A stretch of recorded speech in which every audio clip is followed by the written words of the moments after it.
very hard, they acquire skills, they practice, they get good at something. And once you get done with that, you don't have time to socialize.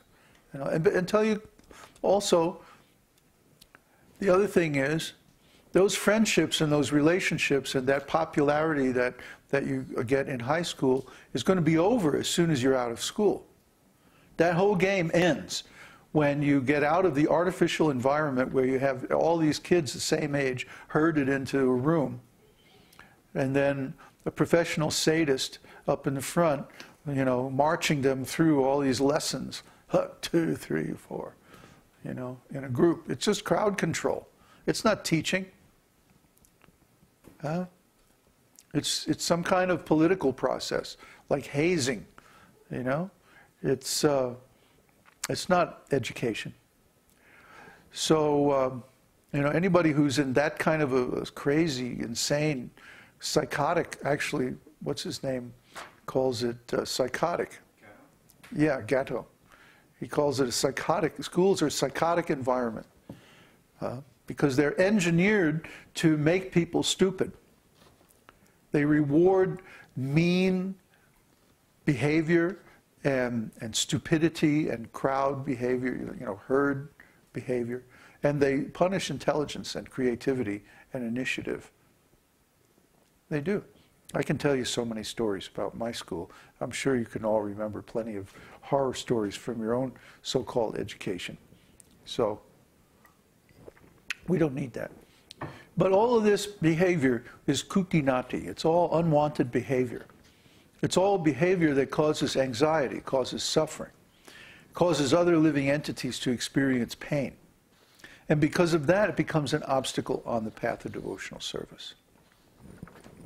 Another kind, and I meant to say that the reason that people do all this is because they're lazy and stupid. They don't think they can get the results they want by proper behavior. So they adopt tricky behavior to get the results that they're looking for. See?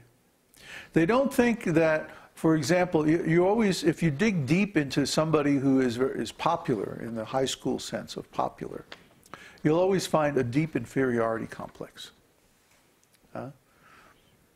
Because they know, actually, they don't have any good qualities. So they have to make up for it by this popularity nonsense. See? Well, the people who become the dominant role players in corporations and other organizations, religions and stuff like that, they all suffer from this same kind of deep knowledge of their own inferiority, that they actually have no good qualities. The only thing that they can do to achieve success is climb to the top over the dead bodies of everybody else. And that's what they do, and they make a lifestyle of it. Of course, this is sociopathic. But, oh well, you know, they don't consider this. They only consider their own benefit, and they don't consider their impact on the wider society. So this is kutinati, and we actively seek out and reject these kinds of people in our association. Another one is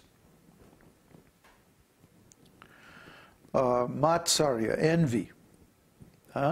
Matsarya means that I can't stand to see another person's success. I can't stand to see another person advance in life. I can't tolerate somebody else's good fortune. So I have to make some evil scheme to cause them pain. Envy is a very common human emotion. We see it all the time. Well, look at, for example, stars.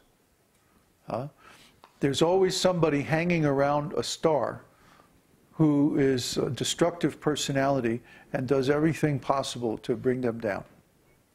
Now they're talking about there's a possibility that Michael Jackson was murdered, that he was given drugs, and well, you know, that maybe the people who set up his 50 concert comeback tour were somehow behind it because they hired a doctor for him. You know? And of course, wouldn't you know, they probably have a big fat insurance policy if anything happens to Michael. So this is the world that we live in, folks. You see?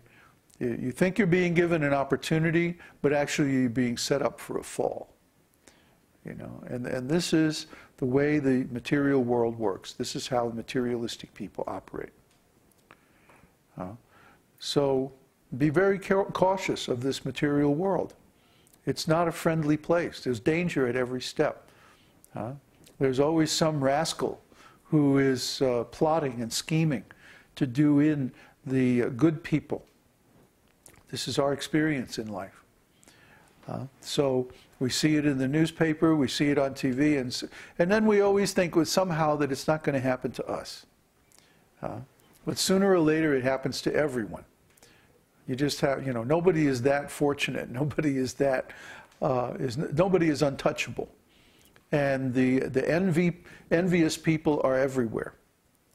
So they're especially drawn to organizations, because in an organization, no one is responsible for anything. So they can get away with being envious and cruel and pulling mean tricks on people and never get caught, or rarely get caught. And even if they are caught, they're seldom punished.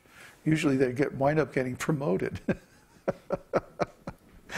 Because organizations have a tendency to reward mediocrity.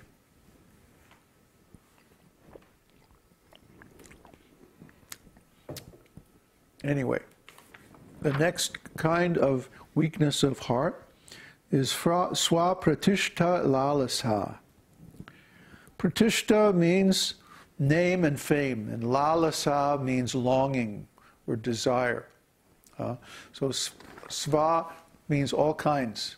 So when a person is hankering and desiring all kinds of fame, envy, you know, to be important, to be a key person, you know, to be like the main guy or the leader or whoever in any given situation. You know, usually we call this egotism, or we call it pride, or we call it being puffed up, or we call it, you know, a person who is obsessive or compulsive about leadership or being on top. Highly competitive, type A personality. So this is a tremendous block to devotional service, because in devotional service, our aim is to become a servant. It's, after all, it's devotional service, so that means if you're doing it, you're a servant. And who gets to be the spiritual master? The one who is the servant of all. See? To be spiritual master, I mean real spiritual master, not a phony spiritual master. You have to be willing to serve everybody, from Krishna to the ants and the trees and the grass. And the better you are at serving, then the higher you are as a devotee. See, this is the truth. The spiritual master is not the leader, not the dominator, not the controller. Is simply the most experienced and most advanced servant. So whoever can serve more, whoever is better at service. And Prabhupada always said that service is love. What is love if there isn't any service? You just give a flower, I love you. It's just sentiment. It's useless. Real love means to give the most valuable service. And of course, here we go again, the most valuable service is education in the process that leads to cessation of all material miseries. In other words, spiritual life.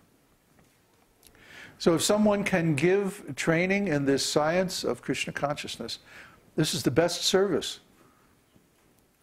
That means that's the best kind of love. That's why we always sign our letters, love so-and-so. Because we really want to help people. And that means giving them the knowledge by which all suffering is conquered. devotional service to Krishna.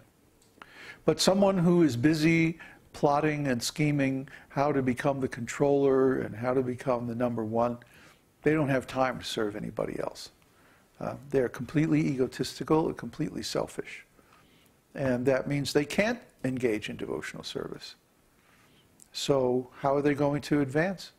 They're going the other way, running as fast as they can the other way.